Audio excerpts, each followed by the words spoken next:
Pernah nggak sih kamu ngerasa capek padahal kamu seharian tuh nggak ngapa-ngapain? Atau malah susah tidur karena pikiran muter terus kayak nggak ada tombol stopnya? Aku juga dulu sempet ngalamin hal kayak gitu, sampai akhirnya aku sadar ya.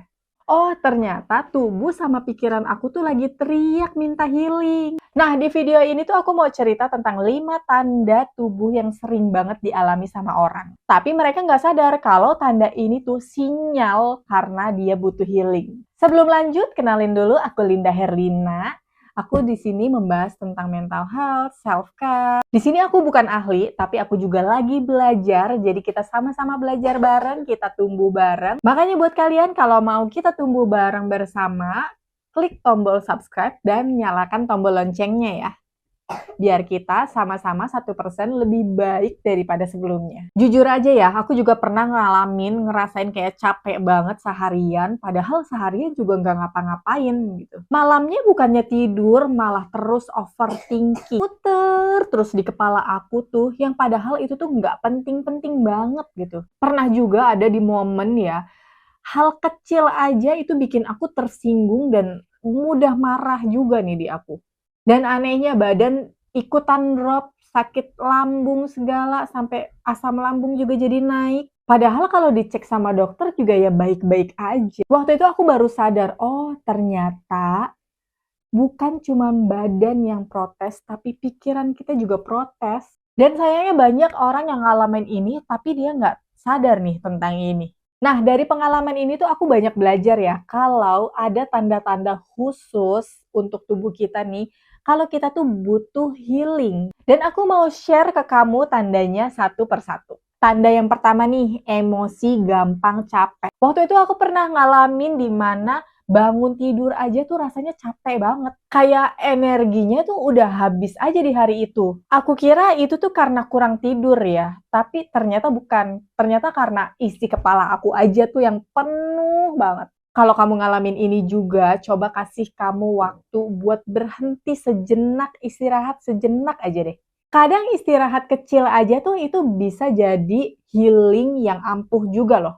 Nah, tanda yang kedua ini susah tidur karena overthinking. Aku masih inget banget dulu sering banget jam 10 tuh udah rebahan. Tapi jam 2 pagi tuh masih yang melek, masih on gitu. Bukannya tidur malah mikirin besok gimana ya?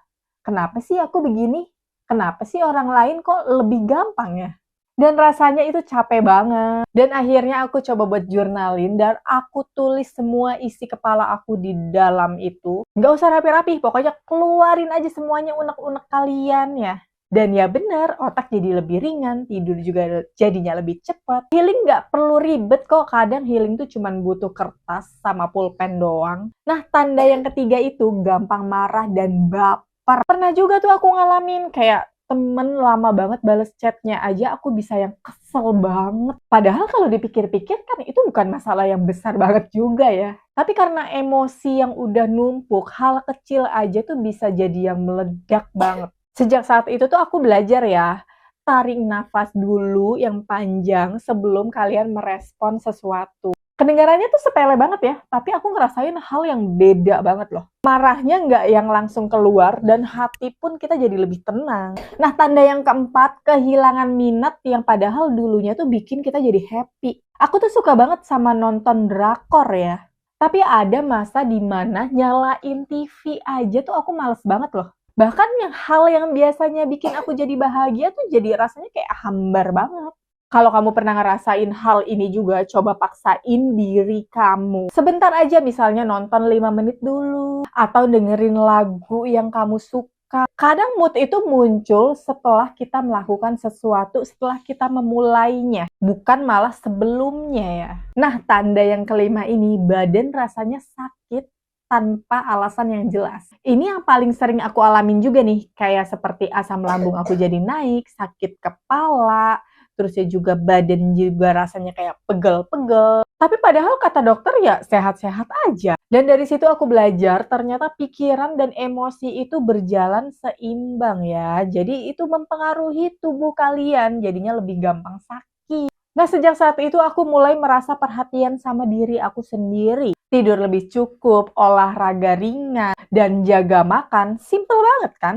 Tapi efeknya tuh luar biasa banget loh. Healing bukan cuma buat hati, tapi juga buat tubuh. Jadi itu tadi 5 tanda sebenarnya kamu butuh healing, tapi kamu sendiri nggak sadar. Healing itu nggak selalu liburan mahal atau pergi jalan-jalan kok.